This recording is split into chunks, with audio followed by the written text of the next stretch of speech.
पाकिस्तान का बड़ा नाम शफ़ाउल्लाह खान रोखड़ी, उनके छोटे बेटे तहर खान रोखड़ी की आज आपसे हम बायोग्राफ़ी शेयर करेंगे। कैसे कामयाब हुए, आजकल क्या कर रहे हैं।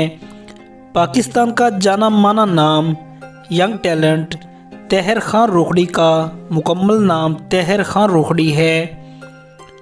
अगर इनके निकनेम की बात की जाए तो घर में इनको चांद के नाम से बुलाया जाता है।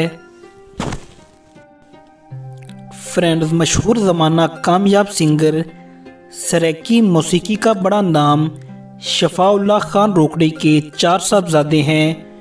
बड़े बेटे का नाम इमरान खान रोखड़ी है, इससे छोटे का नाम अल्ताफ़ खान रोखड़ी है, उससे छोटे का नाम जिनको पूरी दुनिया जानती है ज़ीशान खान रोखड़ी है।